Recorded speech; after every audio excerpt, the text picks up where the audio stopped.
On retrouve la rédaction pour les infos.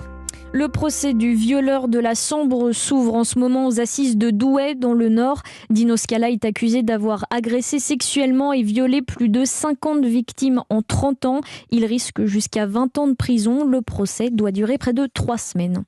Dernière journée de réquisition au procès du 13 novembre. Les 3 avocats généraux doivent donner dans l'après-midi les peines qu'ils demandent à l'encontre des 20 accusés. 12 d'entre eux risquent la prison à perpétuité. Parmi eux, Salah Abdeslam, le seul membre encore en vie des commandos qui ont frappé la France en 2015. Le verdict de ce procès fleuve est attendu fin juin. Un grave préjudice à l'image de la France. Les conclusions d'un premier rapport gouvernemental sur les incidents du 28 mai au Stade de France. Ce document remis à la Première ministre pointe un enchaînement de loupés concernant notamment les actions de la police face aux supporters. Des scènes de violence ont été filmées par des caméras de vidéosurveillance, mais les images auraient été détruites, a-t-on appris hier par un responsable de la Fédération française de football auditionné par le Sénat. L'inquiétude de l'ONU après les condamnations à mort de combattants étrangers par les séparatistes pro-russes. De telles condamnations constituent un crime de guerre, déclare la porte-parole de l'organisation. Tandis que sur le terrain, les combats continuent. Kiev bombarde des positions russes dans la région de Kherson, au sud de l'Ukraine, une zone occupée par les troupes russes depuis le début de la guerre. À l'est, des combats de rue ont éclaté à Severodonetsk, dans la région du Donbass.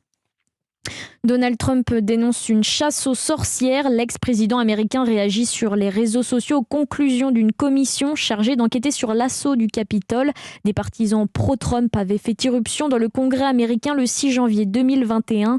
Le président américain est au centre d'un complot visant à le maintenir au pouvoir, affirme le chef de cette commission.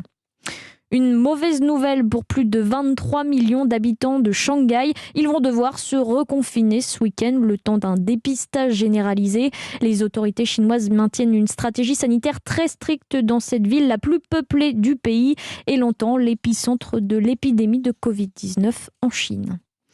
Un accord de principe entre le PSG et Zinedine Zidane en bonne voie pour devenir le prochain entraîneur du PSG. Il succéderait ainsi à Mauricio Pochettino en poste depuis janvier 2021. Et un rendez-vous de taille pour les Bleus. L'équipe de France de football affronte l'Autriche à Vienne ce soir. 3e match de la Ligue des Nations de football. Gros enjeu pour les Français après une défaite face au Danemark et un match nul face à la Croatie. C'est une rencontre à suivre en direct dans Europe 1 Sport à partir de 20h.